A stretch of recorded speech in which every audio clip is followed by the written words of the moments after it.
Good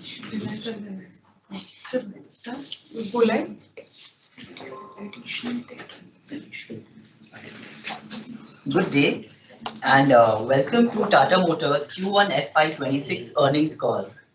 Today we have with us Mr. P.V. Balaji, Group CFO Tata Motors, Mr. Girish Wagh, Executive Director Tata Motors, Mr. Shailesh Chandra, MD Tata Motors Passenger Vehicles Limited and Tata Passenger Electric Mobility Limited, Mr. G.V. Ramanan, CFO Commercial Vehicles Business, Mr. Dhiman Gupta, CFO Passenger Vehicles Business, Mr. Richard Molyneux, CFO Jaguar Land Rover, and we also have our colleagues from Investor Relations team. Today we plan to walk you through the results presentation followed by Q&A. As a reminder, all participants will be in listen-only mode and we will be taking questions by the Teams platform. The same is already open for you to submit the questions.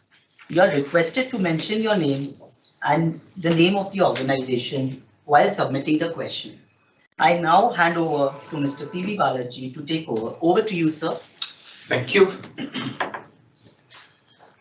Good evening, everybody. First, starting with the safe harbor statement, a slight shift here. So the sale of the Tata Motors finance business, we have now removed that segment called vehicle financing from our business and included in corporate others. That's the only shift that is there.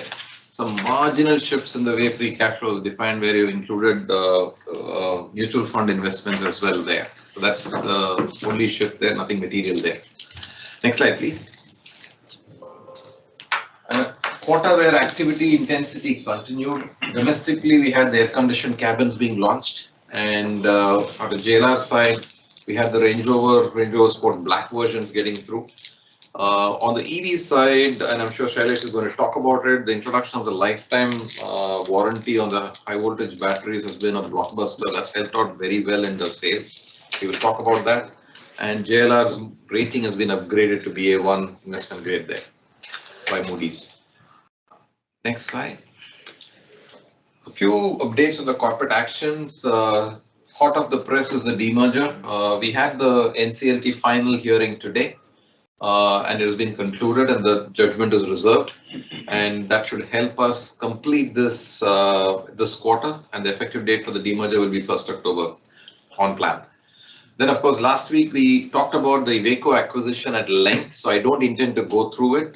It is there just to ensure that the details are well covered. It's the same slide you would have seen last time. Next slide please. Revenue, there's been Richard is going to talk about it. A very intense quarter from the point of view of number of moving parts that we have to deal with in the financial side. The revenues were down 9.1% at 3 lakh crores. Sorry, the wholesales were down 9.1% at 300,000 units. Revenues were down 2.5% at 104,000 units. Profit before tax and exceptional item came in at 5,600 crores. A care point here, if you look at the net profit line, where there's a substantial profit from discontinued operations last year of almost 4,900 crores. That is basically the Tata Motors finance business when it was sold to Tata Capital. It is a discontinued business that had to be marked to market, and that's what you see as a gain, as a profit from discontinued operations, not the underlying basis. So this is before exceptional items is what you see as a number shift here. EBITDA 9.2% was down 480 bps, and we're going to talk about that both on the PV side and the JLR side. EBIT at 370 went down by 370 bps, and free cash flow, nothing to worry there. It's a seasonal number that we are playing with. On top of it, of course, tariffs did impact. Next slide, please. Where did growth declines come from? A lot of it coming out of volume and mix, offset by translation, fundamentally pound sterling to the rupee. And profitability-wise, JLR declines, which Richard is going to talk about, coming from the tariff hit as well as some one-offs that we had. CV continued its performance of improving profits despite revenue declines. So now we're running at almost 12% plus EBITDA. And that is what you see there. Net debt, domestic motors, 3.6 minus 5.2, still at net cash. JLR is seasonal in terms of its net debt going up because of the first quarter.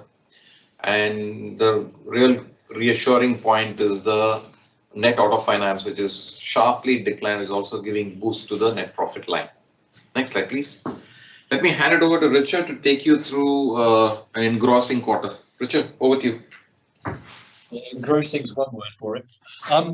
So it's been a quarter where we've made actually a lot of progress, both in terms of evolving our brand, but also working with Sir Keir Starmer and his team in the UK government to say got a more favourable trade deal with the US than virtually every other country.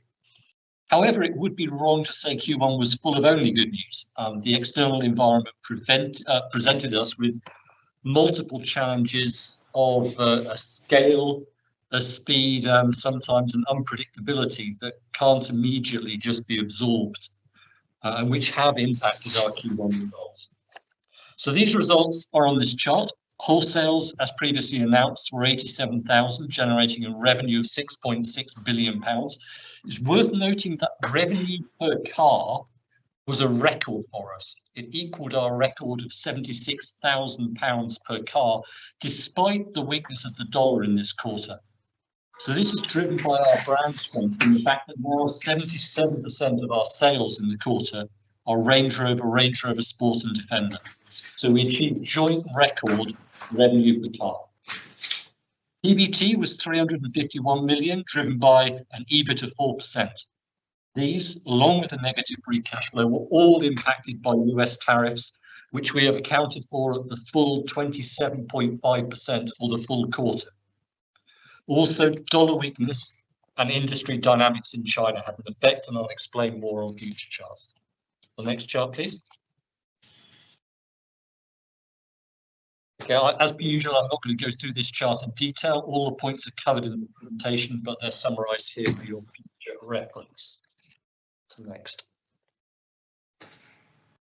After a really strong Q4, volumes of 87,000 in Q1 were in line with our internal plans as we wound down Jaguar models and temporarily paused shipments to the US following the tariff introductions.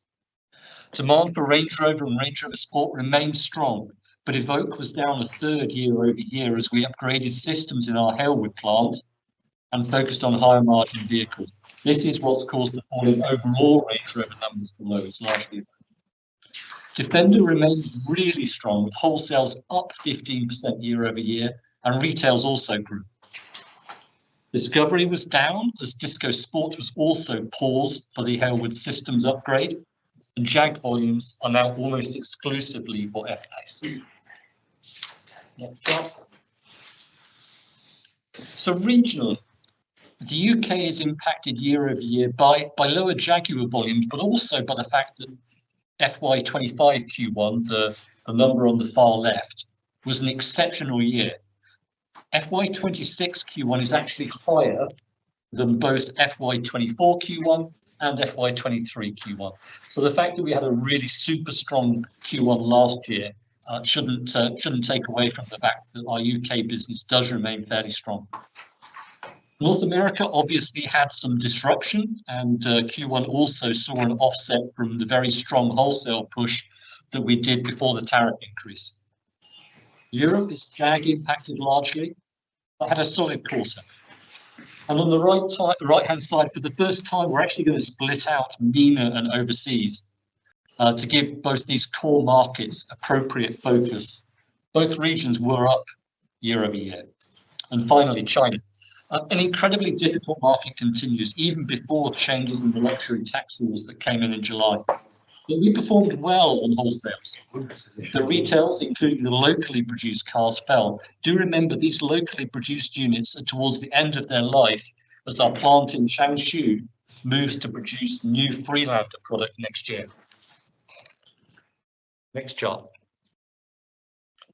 So this is the key chart in explaining our Q1 performance. Walking from a PBT in Q1 last year of 693 million to the 351 million we've just reported. Volume was adverse, 10,000 units, quarter, but partly offset by the mix improvement into Range Rover and Defender that I mentioned earlier. You can see the incremental duty cost in the quarter of £254 million on a P&L basis, equivalent to nearly 4% EBIT. And just to state again, we are assuming in these actuals that the 27.5% duty on all cars out of the UK and Europe was in force for the entire quarter.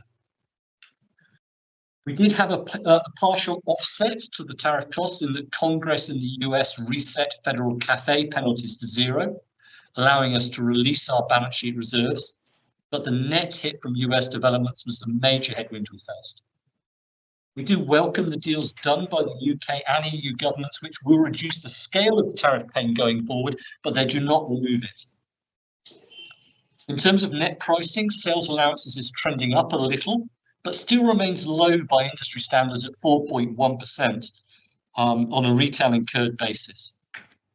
Our contribution costs continue to progress well with reductions in material cost, but we have had to reserve for two significant historical warranty recalls, driving that P&L charge to 5.4% in the quarter. The next column, D&A, year over year remains favourable as we've stopped our production in CB and Graz, and you can see the impact of dollar weakening in the penultimate column, the £205 million hit partly offset by our hedging processes. So a quarter significantly impacted by US tariffs, the partly associated dollar weakening, and historical warranty adjustments. Next chart. Walking this then through to cash, this is the first quarter for a while that we have had cash profit after tax actually lower than investment. Though I do note, it's important to note here that excluding the incremental tariff payment, our cash profits would have more than our investment. The big change in the quarter is working capital, where we've returned to a more normal seasonality. If you remember, Q4 working capital was over £1 billion favourable. As in Q4, we sold 110,000 units, but we only paid the component sets on about 99,000 or 96,000. In this quarter, it's the other way around. We sold 87,000 units, but paid the component sets on about 99,000. So payables fell, inventory rose. It's normal seasonality for us.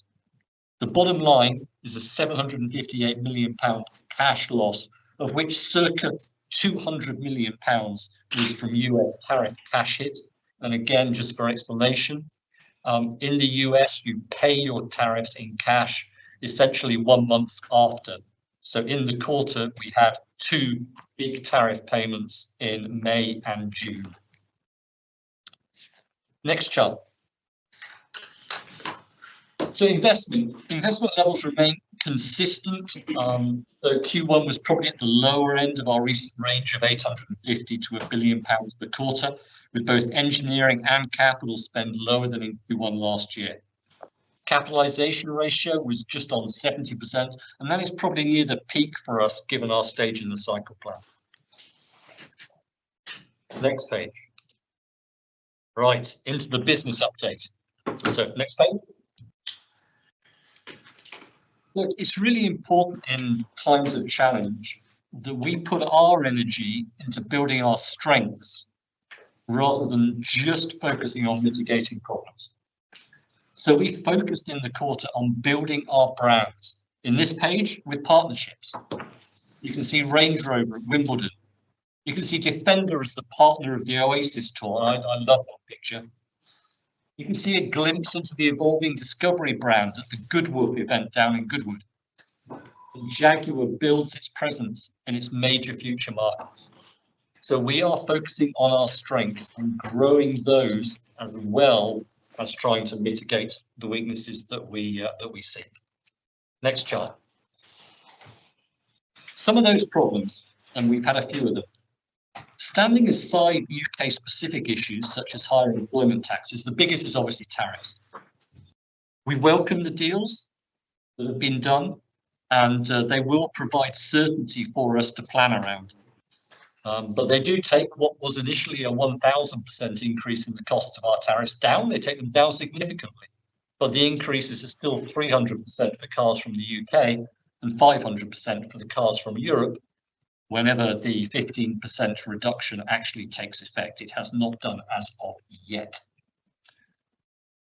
In terms of other geopolitics, we had good news, really good news, of a UK-India free trade agreement, but also further bad news in that China have reduced their luxury tax threshold from 1.3 million RMB to 900,000 RMB, capturing almost all of our Range Rover sales now with an additional 10% tax. And that in a market where retailer finance is still very restricted. Finally, BEV demand is certainly not following projections, certainly outside of China. So we will rely on the flex nature of our MLA architecture for longer. A lot of issues, but we're absolutely not just passively sitting and watching them. We are impacting more than ever before with government, and we have already started executing a significant transformation program to get ourselves even fitter, focused around 14 missions. Next chart. So these are the missions. You've seen them before, each with dedicated teams and a board lead. They're fully up and running, and they're delivering results, impacting progressively through this year and next to bring £1.4 billion of value, and that's excluding the tariff mission. This will be about circa 5% EBIT to offset some of those risks that we mentioned earlier on. Next page. So let's summarize. We're on track to deliver our guidance. 4% in what is historically our worst quarter, and with tariff impacts reducing going forwards, means we are sticking with our 5 to 7% guidance for the year, and then we will build from there. So with that, thank you for your attention. I'll hand back to Balaji. Thanks, Richard. Let me now hand it over to Girish and Ramanan to take you through the CV business. Ramanan, over to you. Thank you, Balaji. Can you go to the next page, please? Our overall VAN market share improved by 50 bps over last quarter, and it's at 36.1%. We saw market share gain by 40 bps both in medium goods and the passenger segment, while maintaining a very resilient performance in heavy and light good vehicles. That's despite a drop in the TIV in these segments. With the recent launch of Ace Pro, we are expecting to gradually increase our market presence in this segment. Can we go to the next page? On the financials, it was indeed a tough quarter from a volume standpoint, and that is reflected in the revenue being 470 bps lower on a YOY basis. However, margins continue to be healthy, as both EBITDA and EBIT have grown on a YOY basis. This is majorly coming from lower material cost and better realization. For the quarter, EBITDA was at around 12.2% and EBIT was at 9.7%. We continue to maintain a superior ROC performance, which is at 39.6%. Overall, a good financial performance in the quarter. May we go to the next page, please? This is the EBIT walk from Q1 25 of last year to Q1 26, where we see the absolute profitability increase by around approximately 122 crores, which is an improvement of 80 bps on a YOY, despite a revenue drop of around 4.7% that we had shown you earlier. This is primarily coming from savings and variable costs and better realization, and is further complemented by saving in fixed costs. I would now request Girish to give you more business insights. Can you go to the next page, please? Thank you, Ramanan, and good evening, everyone. Let me start with the proprietary data that you started sharing. So this is based on the fleetage that we have in around 850,000 vehicles. So broadly, you'll see in most of the segments, the utilization of the fleets remain healthy, but each one of the segments have also shown a dip in the recent month, and that is actually because of the early onset of monsoon. But otherwise, the level still remains at a good level. The sentiment index has dropped in MCV, in tippers, and all. This is also because of the early onset of monsoon. ILCV continues to do well. SCV pickup is something which is coming down, and this is also because of level of satisfaction with the current conditions and current freight being lower. In the freight rates, and this is especially for heavy duty long haul, continue to firm up. Transporter profitability are also in a good position. Next. In Q1, the industry volumes almost remained flat, a marginal growth of around 0.7%. But the total industry volumes in heavies and small commercial vehicles actually dropped. And there was a single digit growth seen in ILMCV and buses and vans.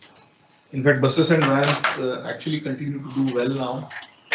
The whole of last year and first quarter of this year, I think they have done pretty well. We transitioned our entire portfolio of trucks to air-conditioned cabins. And as has been the tradition, I think we also complemented it with the launch of higher power to weight ratio variants and therefore delivering more value to the customers.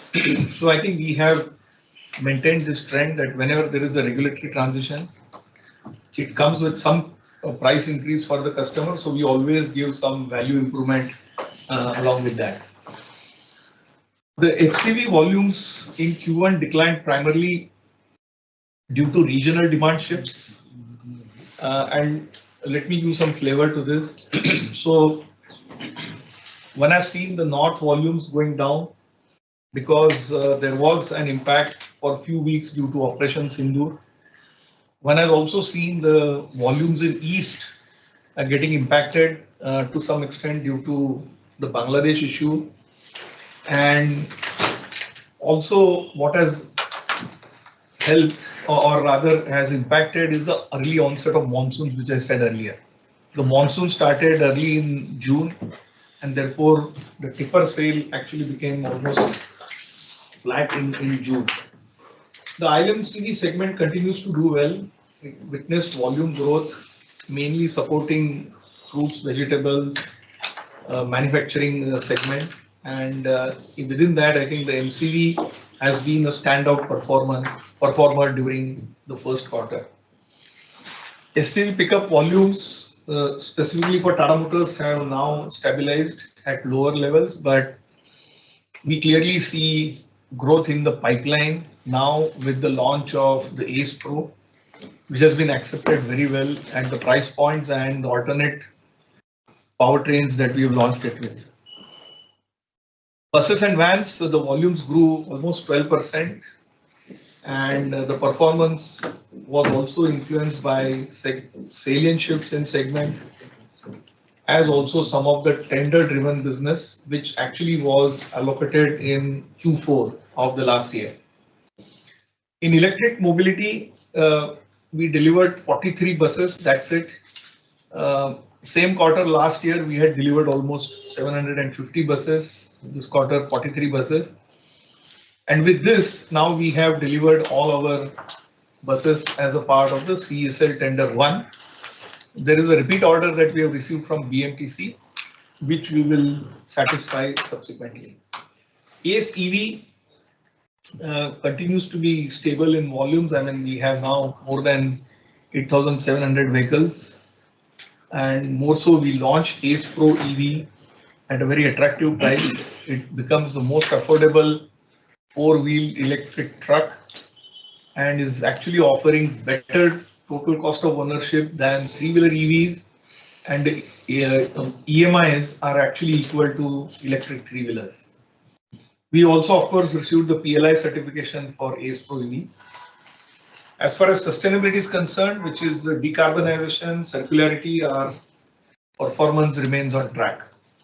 Smart City, as I said, we have completed the deployment of buses at all the locations, and our fleet now has completed more than 400 million kilometers, and we continue to improve the uptime as well as outshading.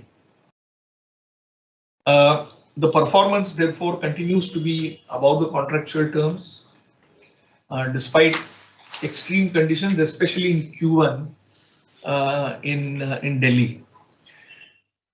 An interesting development is we emerged as L1 in a tender for a completely new technology of public transportation which is being introduced in the country.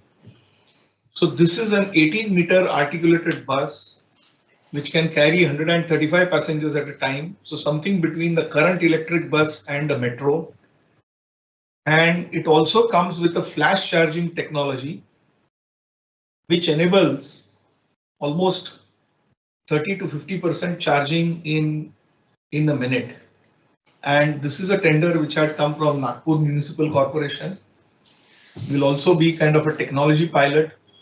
But of course, this has already been deployed in around 10 cities in Europe and Australia globally. So this is a new technology and we are quite excited with this technology, and there are a few more inquiries also from a few other states which have started coming with this. Next. On the digital business, we continue to scale up all our businesses in terms of fleet edge, more than 825,000 active vehicles, 80% monthly active users, and 59% weekly active users. During the Q1, we also came up with a very attractive value proposition for the fleet edge subscription, with which the subscription percentages have gone up by almost 50 to 60%. And this is just the first month. I think as we go ahead with more communication, I think we should be able to do even better. Pilot Sarthi continues to do well, and we have around 6% improvement in fuel efficiency in real life operating conditions. On eDukan, our online spare part sales, we have tied up with third-party logistics service providers to deliver parts at the doorstep. And we have two types of services, standard as well as express. So there is a good traction that we see in the pilot cities. We now have more than 9,000 customers and 31,000 retailers onboarded onto the platform. Fleetverse, wherein we are selling vehicles directly to the customers, more than 10,000 plus platform assisted retails. So these many customers are directly coming to us on the platform. And at an overall level, digitally generated leads led to almost 28% of the retail in Q1, which is growing quarter on quarter. Next slide. Now going ahead, the focus areas, we believe that the Q2 TIV is likely to improve on a year-on-year basis, essentially due to the lower base in Q2 of last year. So post the elections, I think last year Q2 was lower volume, and on that base we expect a single-digit growth. We also expect a normalization of monsoons and then the festive season starting post 15th August, as also anticipated recovery in rural and infrastructure-led demand. I think our focus areas, we will continue to drive the trucks market share while maintaining strong realizations. And as we go ahead, we know there will be an improvement in geographical salience as well as recovery in tippers, which will aid our shares further. In NCV buses, I think we have been doing pretty well with the launch of new products and service offerings, and we have gained handsome share in the private segment for NCV buses. This is intercity segment. So we'll continue this gain, and as also the ramp up of volumes in vans. Ace Pro, we started selling, retailing from the last month, and the production ramp up has been started, and now I think we should be ramping up the retails of Ace Pro as we go ahead. We have received very encouraging response during the launches, which was done all across the country. Finally, I think we would, of course, like to sustain the financial performance by consistently delivering double-digit EBITDA margins as well as the return on capital employed. So that's about CV. Back to you, Balaji. Thanks, Girish and Ramanan. Let me pass the baton to Shailesh and Dhiman. Dhiman, would you want to start off? Thanks, Balaji. Fair to say it has been a challenging quarter for us on multiple fronts, where we had a loss in volumes and consequential impact it had on profitability. Overall industry demand, as we saw it, was soft. with a further stress in the 10 lakhs car segment, which you've been seeing for a while. Our market share was down 50 bps on account of adverse salient shift and some of the transitionary phases we saw in some of our models, Altroz, Harry and Safari. Portfolio emission continues to trend well below CAFE norms, so no concerns there. While the relative mix of CNG and EV was stable in the quarter, we are going to see a very sharp increase in EV mix to 17% next quarter. Next slide, please. Our EV volumes have been range-bound at about 5,500 per month for almost a year. Consumer sentiments have been muted due to the overall global narrative we had on EVs. And the market expansion was coming in primarily from new competition launches in the last 6 months. However, happy to observe that in the last 2 months, we've seen a buoyancy in consumer demand in this space, the green shoots of which are visible in our market share increasing to 40% in July. This still does not fully reflect the gains on Harrier.ev, which saw a blockbuster opening, and we will definitely end the quarter on a much higher note. Next slide, please.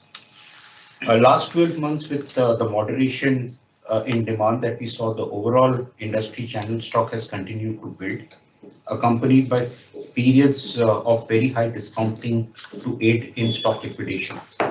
We have taken a conscious call to be more proactive in keeping our channel inventories in check. I'll park this point for a while as Shailesh is definitely going to pick up in greater detail in the subsequent slide. But overall, we moderated our offtakes, which reflected in the 10% volume and revenue decline. The loss in operating leverage and the additional hit in commodity inflation that has been coming in through April has meant that we are down on all profitability parameters. Next slide, please. ICE margins have been under stress for a period of time. While our cost reduction efforts are coming through well, it has not been enough to offset the steep loss of operating leverage, adverse model mix, and the continued high industry discounting. This quarter, we had the additional impact of commodity inflation coming in primarily through steel safeguard duty and FX risks, and a residual part of it will also come in Q2. Our ICE margins will improve from here. However, they are likely to remain under pressure for some more time as we plan to exit the calendar year with a very low level of model year stock. Redoubling our cost reduction efforts, improved model mix from launch of some curated variants of Harrier and Safari that Shailesh is going to talk about, and hopefully some price increases in H2 with a strong festive period makes us confident of getting this back up by another 3-4% in the next 2 quarters. The margin improvement story for EVs has been very encouraging. We've seen EV profitability improving on a year-on-year basis, even without PLI, with significant cost reductions coming through. We were EBITDA break-even with PLI this quarter, and the improved mix coming in from Harrier.ev and the additional vehicles coming onto PLI platform will see continued uplift in margins from here. Shailesh, Thank you, Dhiman. So let me start with industry highlights.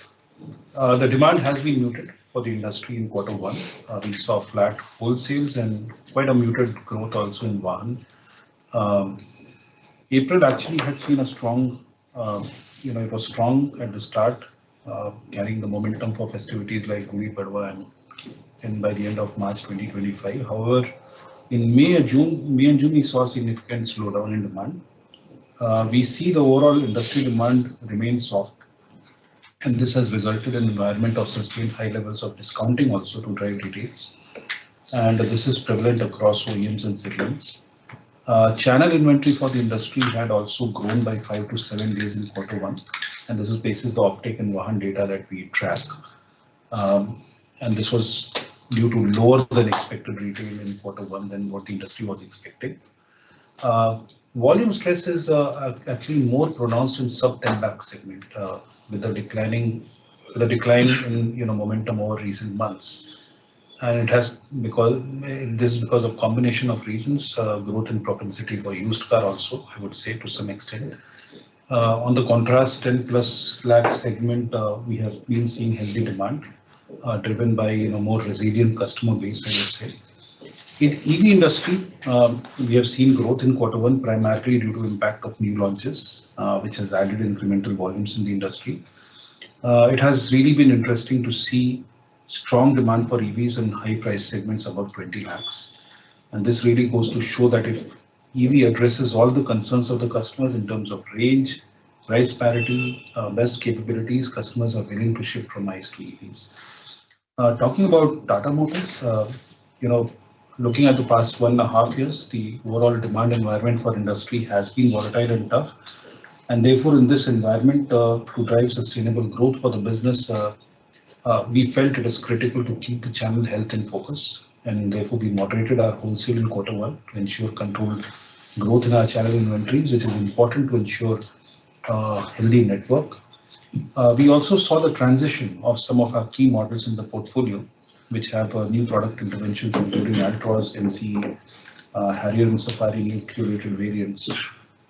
We just launched the Adventure X. We called them Adventure X at a very attractive price point, and it's very much feature loaded. So much like any product transition that we see, it involved a ramp down of the volumes for a few months prior to scale up post-launch, and these launches at the end of Q1 and start of Q2 have also resulted in some impact in our volumes and profitability because of Harrier. Our new launches, Tiago and Altroz, have seen very strong traction in the market. Despite the broader trend in hatches showing a decline, double-digit decline in this segment, these two products have got very strong response. In June, we saw 22% year-on-year increase in bookings for both models combined. And this is going to drive growth in this segment in the coming quarters. And the launch of Harrier EV has been widely successful with a strong launch marketing campaign to support awareness and consideration. And we're happy to say that we received 10,000 bookings by day one, which has established a very strong pipeline for the product going forward. And Harrier EV volume impact is not present in Q1, as Raman mentioned. It will be visible from Q2. We also saw traction for the rest of our portfolio in EVs, particularly towards the end of the quarter, especially for Nexon.EV. And we were really, surprised that once we offered the lifetime warranty for both Nexon and Curve EV, there was a sharp increase in, retails as well as bookings in July 2025. Next slide, please. So in terms of key actions and initiatives, as I mentioned earlier, that channel health is important to ensure long-term growth in the kind of operating environment today. And therefore, to ensure a healthier channel, we are maximizing retails. We have institutionalized a stock policy that will guide how we balance our wholesales throughout the year. At the same time, to ensure that we are aligned to the prolonged demand volatility and to ensure dealer profitability, we have tweaked our S&OP process, which will enable greater alignment between our supplies and market demand. We will also maximize the upcoming festive period through strong marketing campaigns and leveraging the product intervention that I talked about. Our new launches, Harrier Safari, Adventure X variants, just launched a few days back. Our curated variants at very competitive price points, and this will help us drive volume growth and will help improve our model mix. In EVs, as Raman also mentioned, we will leverage the growing demand of our portfolio along with the commencement of deliveries for Harrier EV to drive volume growth. And further actions on product, strong marketing, mainstreaming actions, we continue to maintain our first mover advantage. There are already green shoots that we see in terms of recovery in EVs in July 2025. Actually, in July was our highest ever bookings of the existing portfolio, and our bookings excluding Harrier EV grew by 25% over the levels that we were seeing in Q1. So it was a very sharp jump in July. Nexon EV particularly saw strong consumer interest, especially after the announcement of lifetime warranty. And booking went up in July by 55% over Q1. And Harrier EV, we have had a blockbuster launch. I talked about this. We achieved the highest ever retail also in July 25. It was 40% more than Q1 levels. And we are yet to see the full impact of Harrier EV retails from August onwards. And therefore, the Vahan market share for EV, which had gone down to 35% level, bounced back to 40% in July. And we are pretty much on track to, as we have been mentioning, progressively move towards the 50+% market share level in the coming quarters. That's it from my side. Back to you, Balaji. Thank you, Shailesh and Dhiman. Quick summary, I'll wrap this up fast. Despite a tough quarter in terms of numbers, growth-wise, I think cash profit after tax ahead of investment spend, so prudence continues. And the only swing that you see is on working capital that is seasonal, that will reverse itself. Next slide, please. Investment spending is in line with plan, and don't expect to overshoot this. It's steady across years as well. Next slide. So how do we see the future ahead? I think from a global demand perspective, I think it's fair to say after hearing Richard also, you would have got the same message saying that the global demand is likely to remain challenging in the short term.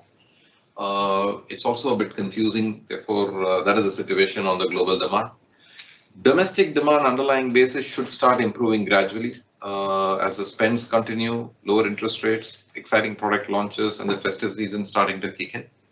And therefore, our focus remains focused on what we can control and execute our strategies flawlessly. These are the individual verticals, and it is there for all you to see. That's what the Shailesh, Girish, and Richard just talked about. So don't want to repeat that. With that, let me then turn you over to questions. We have about 19 of them so far, and let's get started. So good mix of questions coming from across the board. So let me try and start with the ones that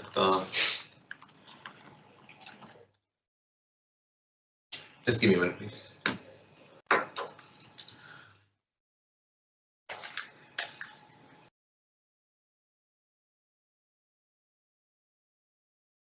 Okay, the first question coming from Raghu Nuvama. Richard, this is coming your way. I think a lot of questions on tariffs, and question is how have you accounted for it, number one. Second, thrust in terms of is there any rollback possible to May 8th? There's a second set of questions there. And how do you plan to mitigate it in terms of pricing? And while you're on it, could you also give clarity on the emissions compliance provisions related to the US? Can you therefore pick up the entire US tariffs, emissions, accounting? How do you intend to mitigate it all in one shot? Okay, let me give it a go. Right, tariffs in the US. So they have been 25% is the tariff that Trump announced in his Section 232 executive order. Became effective essentially the start of the quarter. That tariff is on top of the standard most favored nation tariff, which was 2.5%. So essentially through the entirety of Q1, we've been booking the P&L at 27.5% tariffs from cars exported from the UK and cars exported from Europe. There is absolutely a chance that we will get the tariff reduction to 10% in the UK, backdated to the 8th of May. We are working with the relevant governments to make sure that that happens, as that is what was included in the original deal. However, it has not yet been enacted, and therefore we haven't got sufficient certainty of that to book it in the accounts. So these accounts in Q1 assume 27.5% flat throughout the quarters in terms of P&L. I mentioned to you earlier on that in terms of cash payments, you pay the US tariffs 1 month afterwards. So we have paid 2 months in the quarter of the much higher tariff level. The third one, which we will have paid in July, will come in cash in Q2. I saw another question around tariffs, which is when do you pay them? You pay them when the vehicle lands on US soil. So it's not related to wholesale, it's not related to anything other than when the vehicle lands in the US. So in terms of what we have done, we reacted as quickly as we could, as you know, in terms of stopping shipments and making sure that we had a very strong dealer stock going into the quarter. The first thing that we did was reduce some of the sales allowances to the VME levels, because that is a quicker thing to do for us than changing price. We have subsequently changed prices a little bit on 25 model year Range Rover, went up a couple of %, and we have announced increases on 26 circa. So we are taking some price, we are taking some variable marketing reductions as well as a partial offset to the tariff cost. In terms of emissions, so the so-called One Big Beautiful Bill that was passed set federal CAFE levels maximum fine to 0. That was passed on the 4th of July. We used the fact that that was substantially enacted in law at the time to release our balance sheet reserve for federal CAFE fines. That stood at circa £120 million. There were other changes in terms of tariffs globally, including the introduction, sorry, not tariffs, in terms of emissions cost globally, including the introduction of some costs in Canada for model year 26, changes in the UK, etc., etc. So the net effect for us that you'll see on the report of all of the emissions changes globally was £76 million better on a year-over-year basis. But the absolute balance sheet change that we recorded in this period was £120 million. I hope I've covered most of the questions. Could you also cover the accounting piece, Richard? Yes, sorry, the accounting piece. It's shown in cost of sales. So it's not shown as a revenue item, it's shown in cost of sales. Yeah, thank you. Probably I'll come to you, Shailesh. I think a lot of things around launches, also about your EBITDA margin guidance from here on, as well as EV production, rare earths, particularly here in India. And how do you see the discounts playing out from here? Sure. So as far as Sierra is concerned, it is very much on track. We had always mentioned that this is going to get launched in H2. Whether it will be Q3 or Q4, I think we'll let you know when we are closer to the date of the launch, but it is on track. As far as profitability is concerned, I think Dhiman has covered this in greater detail. We are very committed to bringing it back to the double-digit EBITDA level. The next 1 or 2 quarters will be challenged, but the operating leverage coming back, model mix improving from here on, the potential price increase that Dhiman mentioned in H2 of the year. I think all these are going to help us. And also, as you know, first quarter was also impacted because of IPL spends. That is getting normalized marketing, spends that we'll be doing.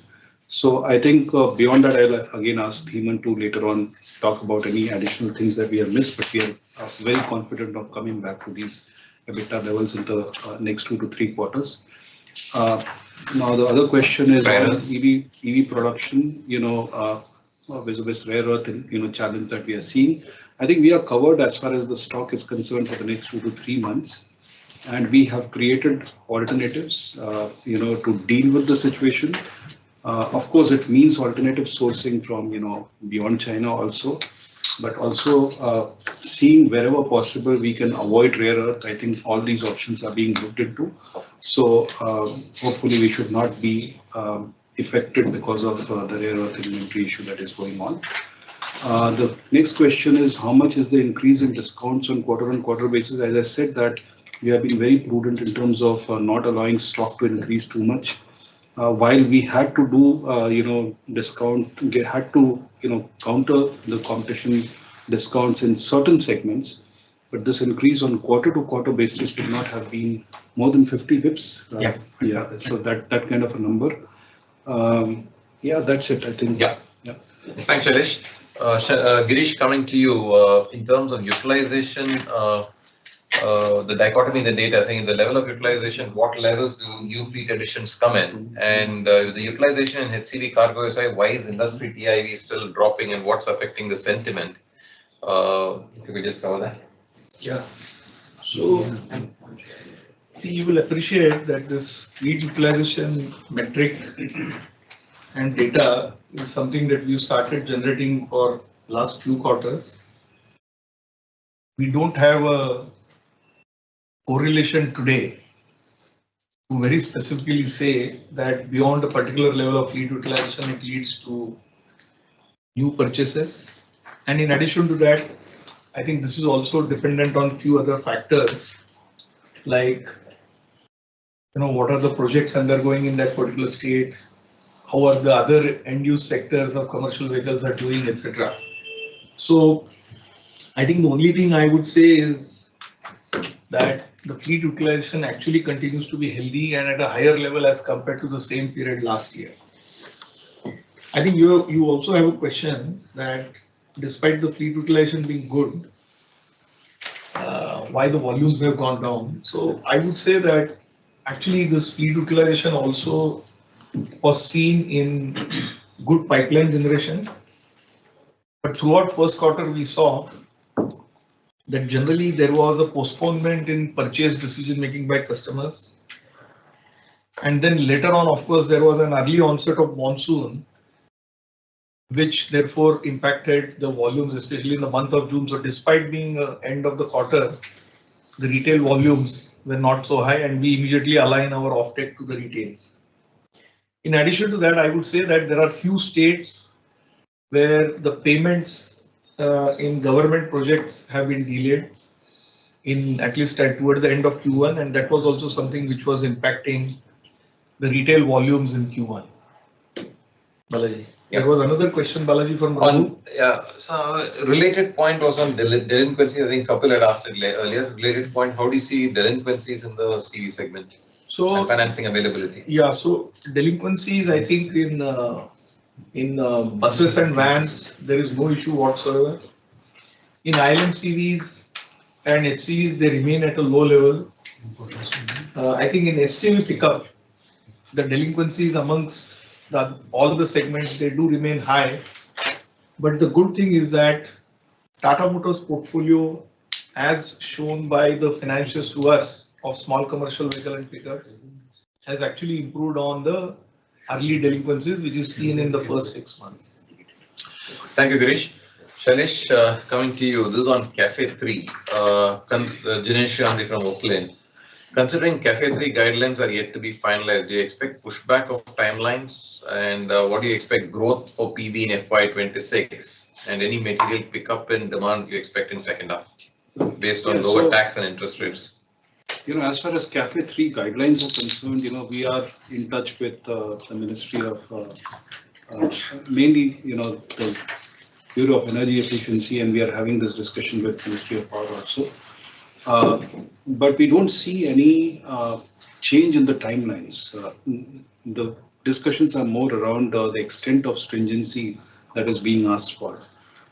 So I don't see any pushback as far as timelines are concerned. The second question is more in terms of expectation of domestic PV industry growth. See, first 4 months has been absolutely 0% growth. In fact, last 2 months has been negative by 3%. And we have maintained that for the full year, we are going to see about, again, less than 5% growth, and that's what I would like to maintain for the industry. And in the second half, there has to be actually material pickup in demand. Otherwise, we would not be in even around 4-5% of growth. So I believe because of all the actions that you have also mentioned in your question, lower tax, interest rates, the repo rate has been reduced, and now it is reaching to the retail level also. And also we believe that rural demand is going to be strong, post monsoon.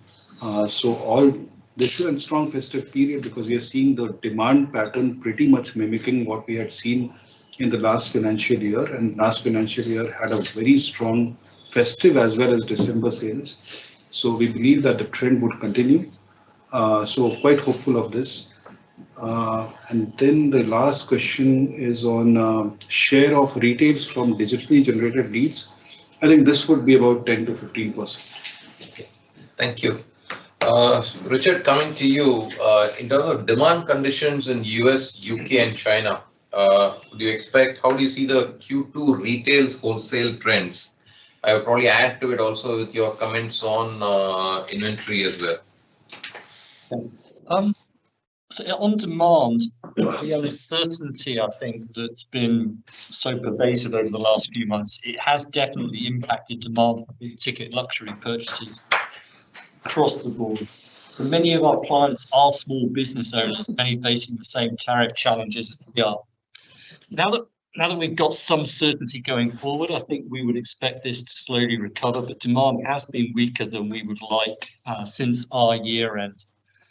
In terms of regional splits, if anything, the US is remaining still relatively solid. China, definitely since the introduction of the China luxury tax, has continued to slow.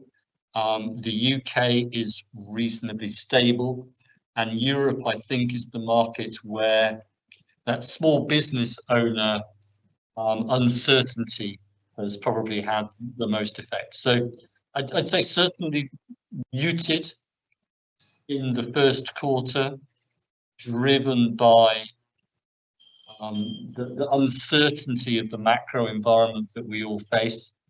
But as that starts to stabilize through the back end of the year, we would expect that to recover slightly. In terms, sorry, Balaji. Apologies, finish please. I was going to talk in terms of inventory. So our retailer inventory levels are at probably the top end of our range at the moment. So we would not expect wholesales and retails to significantly diverge from here, and we'll manage them together with our retailer body.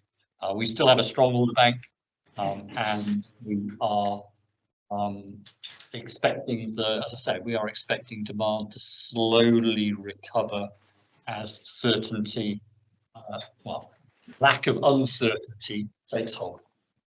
Yeah, could you just also, since you're commenting on the other market, just talk Middle East as well? Now, that's not been asked, but it's just a logical next question coming up. Yeah, Middle East is a really strong market for us. This quarter was a little bit affected by the fact that I think as a result of the conflict over in that zone, a fair few of them left the region on their summer journeys earlier than usual.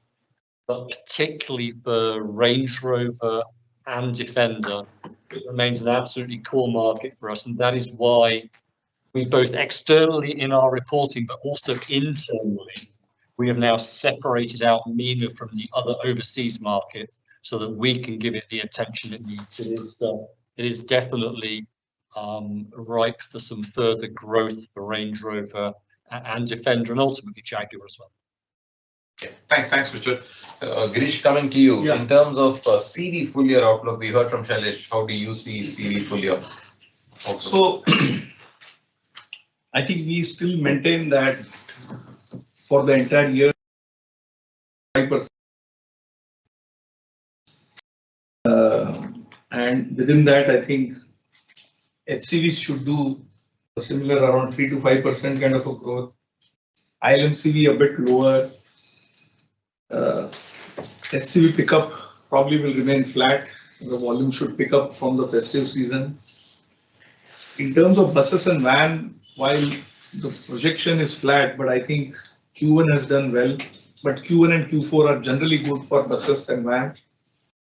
I think it is very important to see how Q2 and Q3 pan out, and also what kind of tenders come from the government, both ICE and electric. Based on that, we can say whether the volumes will remain flat or there will be a good growth even in buses. So that's where we see the whole year balance. Maybe this is more Raman on your side on the margin performance. Can you let us know why have gross margins improved quarter on quarter? This is from Kapil. In light of higher steel prices and AC cabin impact, are these sustainable? And how much of PLI was coming onto it? Then I'll probably basis PLI for Dhiman. I'll come to you in terms of PLI for PV for this year as well. Yeah, so thanks, Balaji. So I think the reason for the Q1Q margin, I think largely impacted by a combination of a couple of things. One, I think better realization, and then the revenue salience in international market and the downstream business has been higher than the earlier quarter. So that's kind of helped us from a margin perspective. On the question on sustainability, I think Girish just touched upon in the focus area. That's a clear focus area for us to sustain robust financial performance. So we kind of look forward to it. There's a question on PLI. So I think the Q1 accrual of PLI was around 25 crores. And as Girish rightly said, we expect the volumes to be increasing in the bus. So as the year goes by, we see this amount going up for us. Devan, can you just cover off PLI for PV as well? Yeah, so I think Balaji, we have given a guidance that our PLI run rate will be about 110, 120 crore a quarter. We are on track. The PLI this quarter was about 115 crore. What is important to note is that you have a base year effect of FY21 which kicks in Q1. So 20 crore gets deducted from the gross, and then there is a discounting impact because this cash is going to come next year. So our P&L approval was about 87 crore. But for the full year, this already takes into account the PLI we are accruing on Punch and Tiago. We have next one coming in and Harrier.ev. So for the full year, we are on track to get about 700 crore PLI approval for the full year. Yeah, thank you.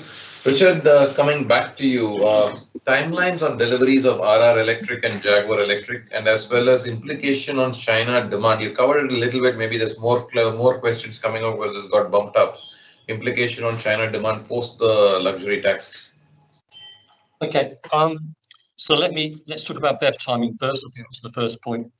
So we're still lucky in that our main vehicle architecture, the ones that sits under Range Rover and Range Rover Sport, is fully ICE BEV flexible. The vehicles go down the same trim and final line, they go down virtually the same body shop line. So we are really flexible. We can launch when we're ready and when our customers are ready. We expect it to be on sale next year, and our rollout of the other BEVs will go from there.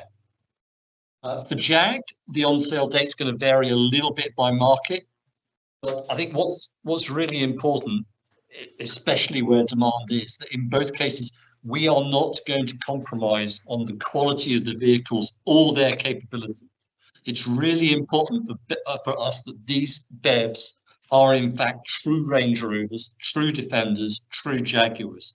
They will be brilliant exemplars of their brand, and that's why we are confident that we can make them successful, not just in the Western markets, but also in China.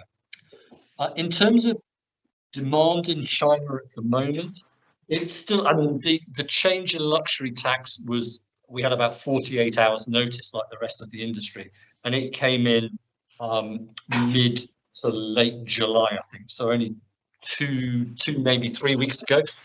So a little bit early to see what's happened. What we have done for the moment, for the interim, is we have told our retailers, who you know are not in the best financial shape generally. That's not something that's specific to JLR, that's industry-wide. We have told our retailers that for the short term, we will take the cost of that luxury tax. The network, the retailer network over there is fragile enough without having to take that. So in the short term, before we come up with a medium-term plan, but in the short term, we will take the cost of that. It is an extra 10% on the list price of the vehicle. Thank you, Richard. Maybe we'll skip to another topic in terms of this from Chandramouli, Goldman Sachs. Let me try and skip to EV and I'll come back to JLR in a minute. There appears to be a year-on-year drop in EBITDA margin for electric cars. Could you elaborate the rationale? At the same time, given the low volume growths, will the discounting be high throughout FY26? So, year-on-year EBITDA margin for electric cars, this is not. No, I didn't. It's not the right question. It's not the right question. Someone texted. So I'm going to cover the PV one, which is 1 to 2% PV volume growth plus this potentially. So see, we have been seeing that there are clear segments, there are specific models where we are seeing a significantly high, level of discounts. Main pressure is, in the less than 10 lakh segment is where I said, where the demand is under stress. It has seen a nearly 15% decline, as compared to last year. So this segment is under stress and we'll continue to see discounting. We are also now started seeing, kind of a flattish trend in SUVs. And that is also something which we need to watch out for, how the discounting environment would be. I think where the trend will remain strong, we have seen in the first quarter, CNG continuing to do well with 20% growth. With this year, we also see that EVs are going to see about 70-75% growth. The next question is around when do you expect the demand environment internally? Internally, I don't know.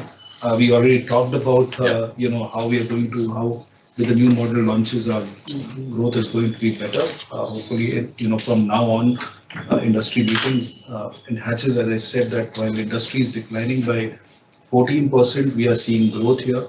There are new launches, Harrier Petrol, Harrier Safari Petrol is going to come, Harrier EV is doing well. Then we have Sierra, which is going to come. So I think we have a lot of launches coming, in the coming quarters. So I think it should significantly improve from here on. Thanks, Shailesh. Richard, coming to you, a different one on the tariff. This is more about the quotas. 100,000 units per annum imports into US from the UK that can be done at 10% duty. Would that cover all of our imports into the US coming from UK? And also, how do we intend to manage it? What are the kind of price increase, mixed benefit that we are planning to do to manage this? So it's 100,000 units, as you say, at 10%. We think that that will be enough to cover the volume that we would do within the US for this year.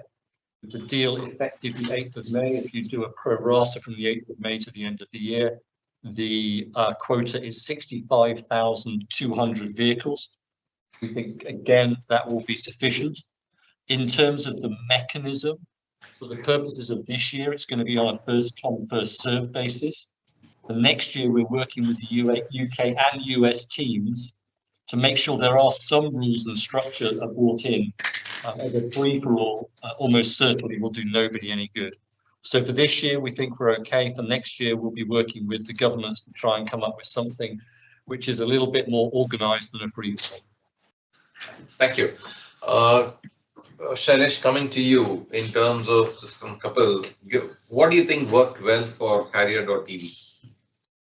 Yeah, so see, when you compare, with any high SUV segment cars, irrespective of whether it is an EV or ICE, this is a car which is significantly superior in terms of not only performance, but all the kind of new tech features which has gone inside this car.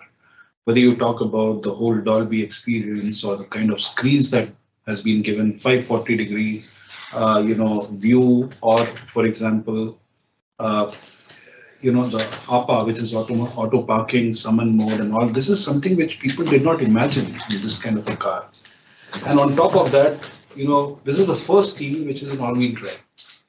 And people saw its capability, that elephant rock climb, people were just amazed and surprised with the capability that an EV can, really deliver. So those were the primary reason, and that's the reason why this is being, completely compared, not only compared with ICE, but it is being seen significantly superior, 50% more in terms of torque what you get in this segment. So that has been really taken well.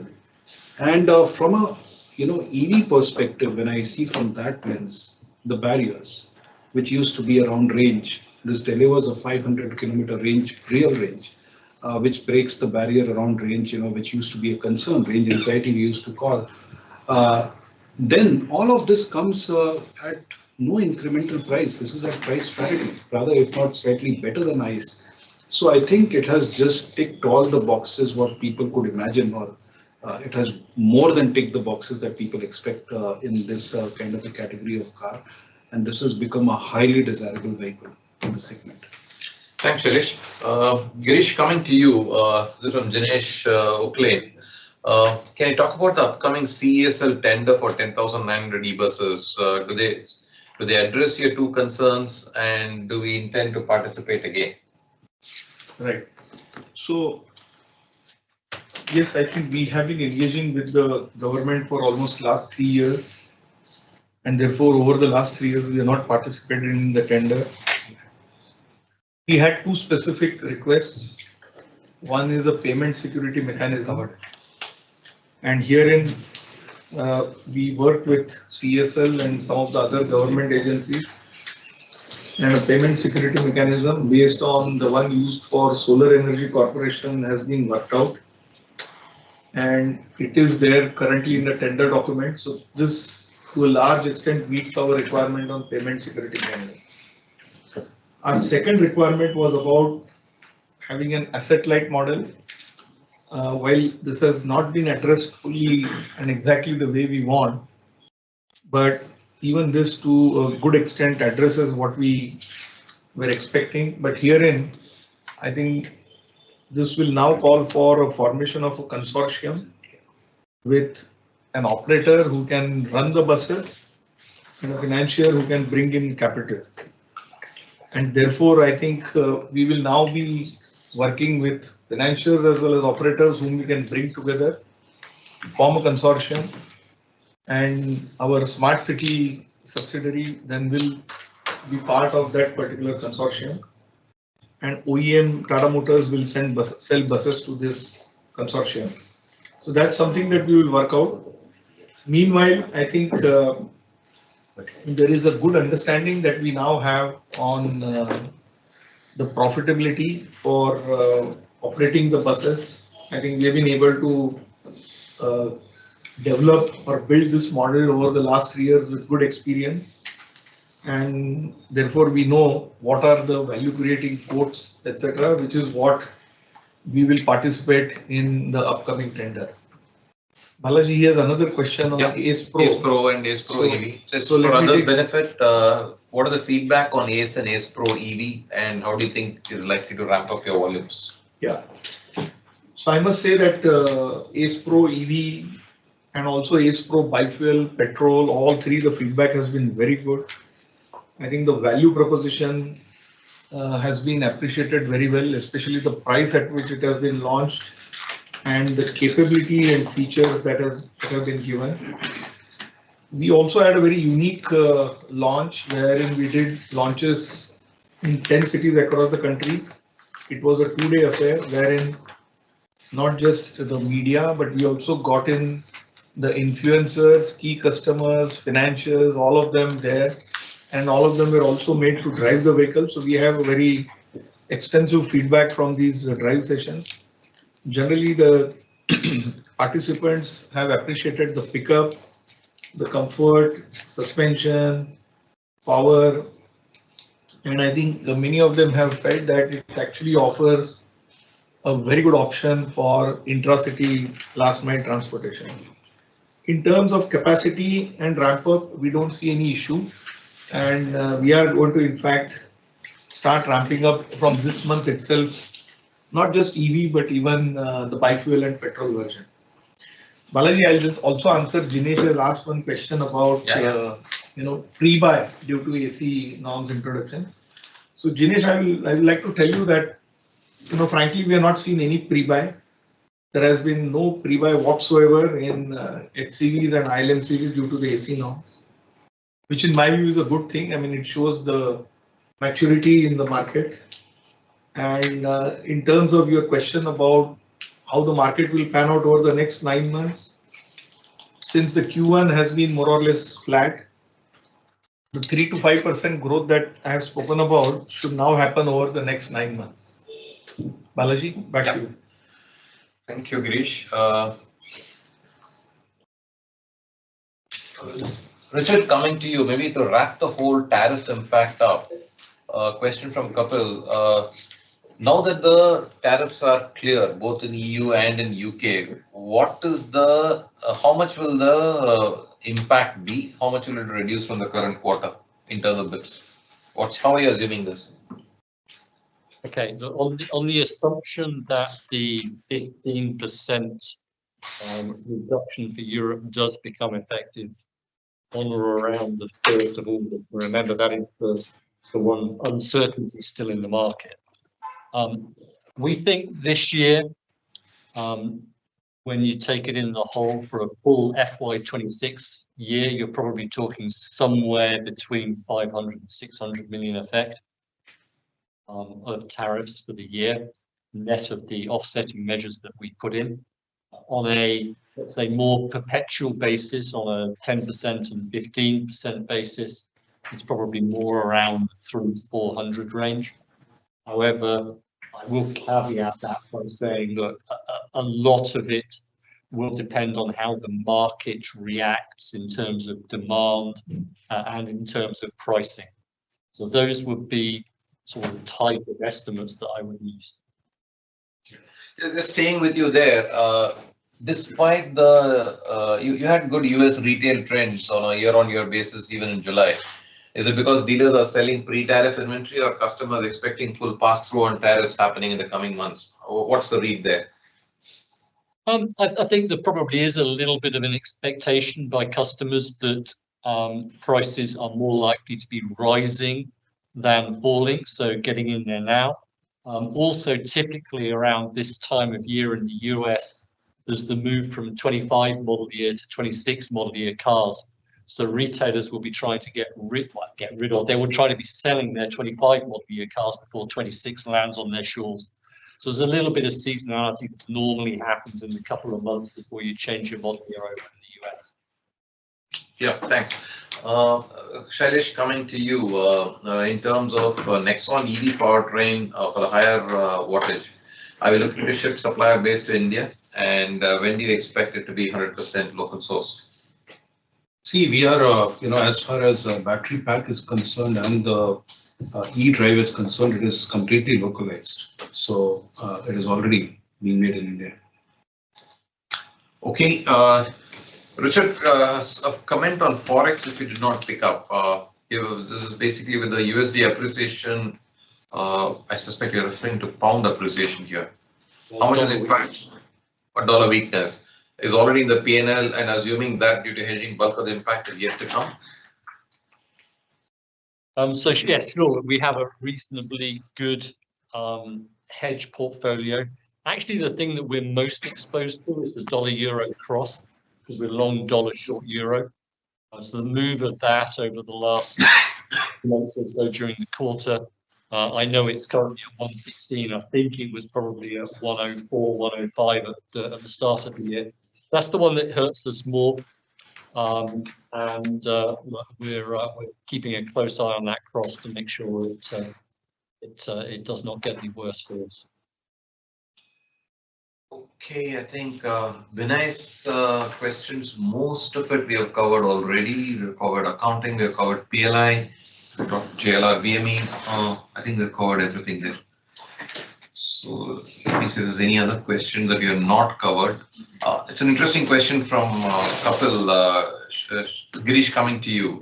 In terms of consumer sentiment, how exactly we measure it? Because one would expect that with the good monsoon, the sentiment should have picked up, but that's not playing out as one would expect. What are we missing? Yeah, so as I've been saying, I think the sentiment is actually a combination of two factors, which is satisfaction with the current status and how do they look into the near future, say next 3-6 months.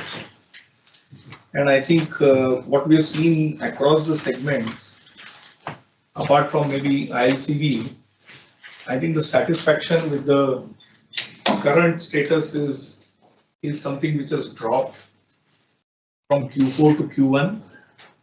But the good thing is that the expectations from the future still remains optimistic. So I think that's how I would break down the sentiment survey again in almost all the segments. And I think to a large part, I would say it is also expected in the sense, I think the early onset of monsoon have, in a manner of speaking, also given us the Q2 sentiment scores into Q1. I think that's a timing change which has happened this year. Okay. This is Richard coming away on financing. One is that cash flow recovery in the rest of the year. What would be the key drivers for it? Any year-end inventory upswing expected because of managing the quotas, and any refinancing plans that you have in place? We haven't talked about the UK financing. Maybe you could cover that as well as part of that. Yeah, well, why don't I do that first? So we signed a few days ago a £1 billion UKEF-backed loan facility in the UK to boost our liquidity. That is that is it's signed, not yet drawn, but it's going to be available very shortly. Our next maturity is a $700 million bond that is due in October. So we boosted our short-term liquidity. The question in the first question, cash flow recovery. So obviously, we paid a couple of £100 million in tariffs in Q1, and that will be significantly smaller in future quarters. We will have working capital come back in our favor. Again, remember, out of our £758 million hit in the quarter in terms of operating cash, £616 million was working capital, and the vast majority of that is cyclical. Also, normally for us, we would have higher wholesale volume in the second half of the year than the first half of the year. So there's a few things that I would play on in that. The question around are we planning on adjusting delivery timings for the first set? Remember, the first quota is the 65,000 units that is applicable up until 31st of December this year. At the moment, we're not anticipating that the UK industry will breach that, so we're not changing our plans. As of next year, the way that quota works is it's actually a quarterly quota of 25,000 units. Any part of the first quarter that isn't used gets added to the third quarter's number. Any part of the second quarter that doesn't get used gets added to the fourth quarter. So there is some flexibility during the year, and we'll manage that as we get through 2026. My intent, as I mentioned before, and our intent as a company, is to work with the UK and US governments to have something that is absolutely not a free-for-all by the time we start next year's 100,000 unit patch through. Great. Thanks. I think with this, we have come to the last of the questions. Once again, thanks all of you for your probing questions.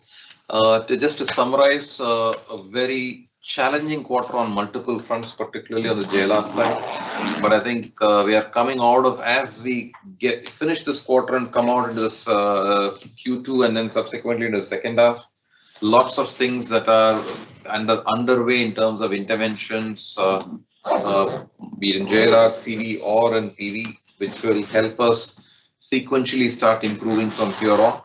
And one does expect to have a pretty strong second half as these things come into place. So thank you once again, and I'm more than happy for clarifying any further questions that you may have. Do feel free to reach out to the investor relations team. Thank you. Speak to you soon. Thanks, guys. All of you.